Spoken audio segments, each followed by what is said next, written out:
यदि आपने कभी देखा होगा कि जिन पीसी का ज़्यादा यूज़ होता है, जैसे डेटा सेंटर हो गया या कि गेमिंग पीसी हो गए या कि बहुत सारी जगहों पे देखा होगा कि जो पीसी होता है उसमें एक लिक्विड बॉयल कर रहा होता है। आपके जो पार्ट्स होते हैं पीसी के, वे लिक्विड में डूबे रहते हैं, तो देखने से कुछ ऐसा लगता है कि वे वाटर में डूबे हुए हैं। तो आज जानेंगे कि उस लिक्विड को क्या बोलते हैं और उसके क्या-क्या फ़ायदे होते हैं, ऐसा क्यों किया जाता है और क्या पार्ट्स खराब होने की कोई चांसेस रहते हैं? इस वीडियो में पूरी तरह से बात करूंगा। नमस्कार दोस्तों, मैं हूं शिवांशु, आप देख रहे हैं परिहार सॉफ्ट। तो यहाँ पे आप देखे होंगे कि ज़्यादातर इस लिक्विड का यहाँ पे डेटा सेंटर्स में यूज़ होता है।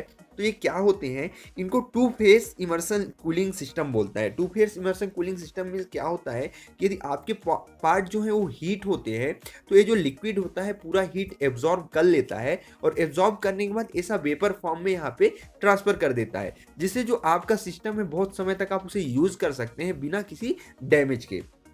अब वो जो लिक्विड उसके अंदर होता है वो क्या होता है कि ना तो वो एयर होता है, ना वाटर होता है, ना किसी भी प्रकार का ऑयल होता है।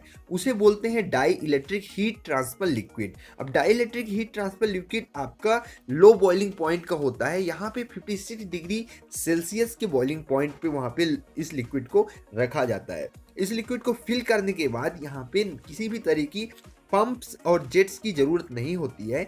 आप जैसे पंखा लगाते हैं या फिर कुछ अलग सी चीज़ लगाते हैं अपने सिस्टम को कूल करने के लिए, इसमें किसी भी प्रकार की कूलिंग के लिए ज़रूरत नहीं होती।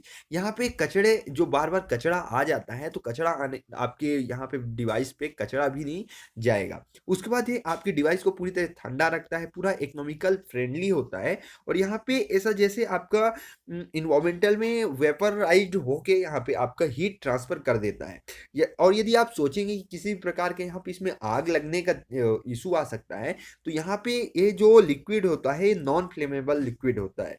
तो इस जिसके चलते यह आपके हार्डवेयर को कूल रखता है और उसके बाद कोई भी एक्स्ट्रा एनर्जी नहीं लगने देता। अब देखिए जैसे क्या होगा कि आपकी डिवाइस यदि हीट होगी तो एक्स्ट्रा एनर्जी खींचेगी।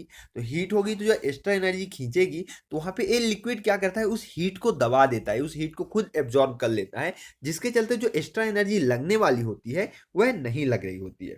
अब देखिए यहाँ पे आप पूछेंगे कि इसका यूज करने के क्या फायदे हैं, क्योंकि यहाँ पे जब पंखा लगा के ही काम हो जा रहा है। तो देखिए यदि आप फैन लगाते हैं अपने कूलिंग डिवाइस के लिए, डिवाइस को कूल करने के लिए, तो यहाँ पे फैन भी एक तरह से आपका एनर्जी खींचता है। अब ये क्या होता है, जो एक इमर्स्ड कूलिंग लिक्विड होता है, ये high efficiency and energy saving होता है। मींस लगभग 90% तक पॉसिबल है आप एयर कूलिंग से यहाँ पे कम एनर्जी करेगा। उसके बाद जो पावर है, पावर भी रिड्यूस करता है और आपके इलेक्ट्रिक बिल भी उसके चलते कम आता है।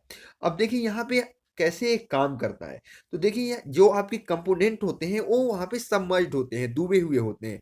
तो यहाँ पे थर्मेटिकली कंडक्टिव इलेक्ट्रिक लिक्विड और कूलेंट यहाँ पे जब वहाँ पे डाला जाता है, तो वो हीट को क्या करता है, रिमूव करता है और रिमूव करने के बाद ऐसा वहाँ पे वेपराइज्ड फॉर्म में हीट को ट्रांसफर कर देता है और आपके सिस्टम को कूल रखता है। तो यहाँ पे यदि आपके डिवाइसेस में किसी प्रकार के यहाँ पे इशू नहीं आता, क्योंकि ये नॉन फ्लेमेबल होते हैं। अब यहाँ पे आजकल जनरली इन चीज़ों का यूज़ किया जा रहा है, क्योंकि कूलिंग करने के लिए, क्योंकि आप लगभग यदि बहुत देर तक आप गेमर हैं, बहुत लंबा टाइम तक आप खेल रहे हैं, यूट्यूबर हैं, आप अपने वीडियो एडिट कर रहे हैं या कहीं ऐसी जगह पे काम कर रहे हैं जो डेटा सेंटर्स हैं, तो वहाँ पे इन चीज़ों का यूज़ लाया जाता है। तो यदि आज के बाद आपके सामने दिखता है कि यहाँ पे वाटर पे डूबे हुए कंपोनेंट्स हैं, तो याद रखिएगा कि वो वाटर नहीं है, वो यहाँ पे सिस्टम को ठंडा करने के लिए रखा गया है और उसे यहाँ पे dielectric heat transfer liquid बोलते हैं, जिसके चलते यह पॉसिबल हो पा रहा है।